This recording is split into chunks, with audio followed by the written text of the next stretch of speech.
AFRICUNIA TV for August the 10th, 2021. I'm Roslyn Abayam. Many thanks for watching. We begin from Nigeria. Members of the National Association of Resident Doctors on Monday defied the directive by the federal government to resume their duty post or face sanctions. Recall that the Minister of Labour and Employment, Chris Ngige, had threatened the striking doctors with a no-work, no-pay policy. Meanwhile, the leadership of NAD on Monday met with the chairman House of Representatives Committee on Health, Tanko Sunono, alongside the Minister of Health, Osage Ehanire, Minister of State for Health, Olorunnibe Mamora, and some other stakeholders. The meeting lasted about 7 hours. Meanwhile, the Lagos University Teaching Hospital on Monday opened an attendance register for the striking doctors as directed by the federal government. Recall that the federal government had reportedly mandated all chief medical directors in teaching hospitals across the country to open attendance registers with a view to stopping salaries of doctors taking part in the strike called by the NAD. And in Africa, Senegal's health services are overwhelmed as the third wave of COVID-19 spreads throughout the country. Since the beginning of the pandemic, Senegal's National SAMU, the emergency paramedic service, has been in charge of registering all COVID-19 cases and organizing the regulation of patients, emergency doctors, and treatment centers. Dr. Amdallah Wade, head of the SAMU regulation, has said, "Now there are fewer and fewer hospital beds, and SAMU emergency doctors are rushed off their feet responding to the influx of suffering patients. The SAMU regulation team work around the clock and are helped by other emergency services such as firefighters." Dr. Mohamed Lamine Dieng said that the current overflow of calls and patients and subsequent lack of beds is extremely difficult.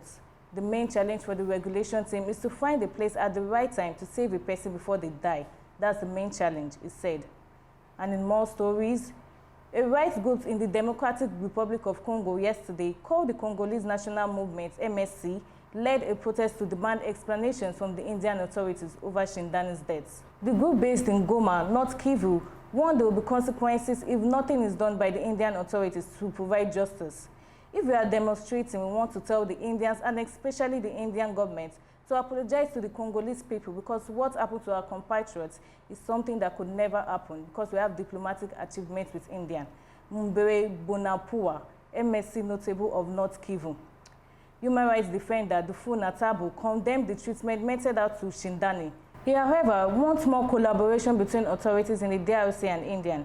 The DRC and India should work closely together to put an end to this act that can ruin the collaboration between the two nations, he said. People from African countries often accuse the Indian police of harassment and racism. Many of them claim that they are regularly detained on false charges of drug trafficking and that they are discriminated against on a daily basis.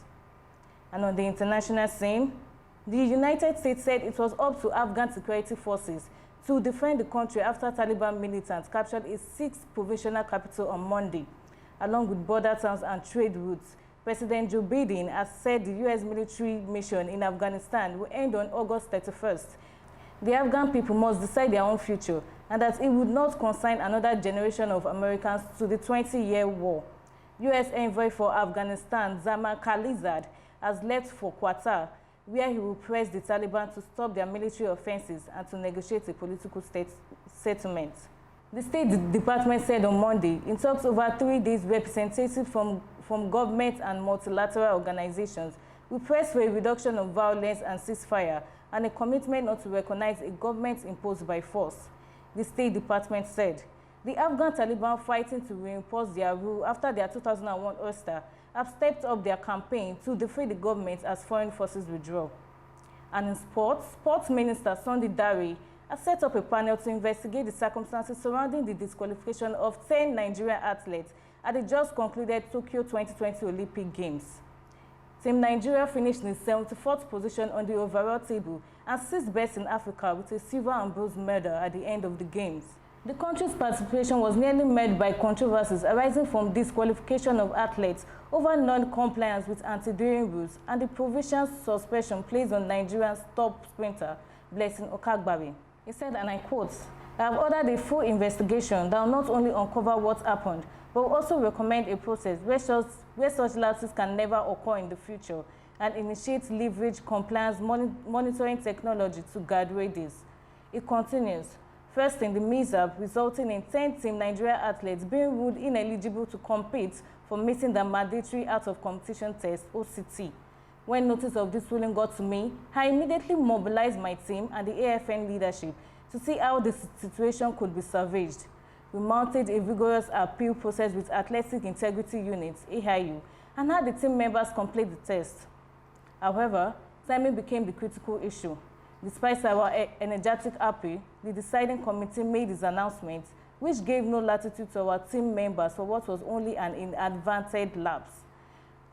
And that's all we can take on news now. For more stories, visit our website on AFRICUNIA TV, follow our social media platforms on Join Team and Program, subscribe to our YouTube channel, like, share, and drop a comment in the comment section. I'm Roslyn Abayam. Many thanks for watching.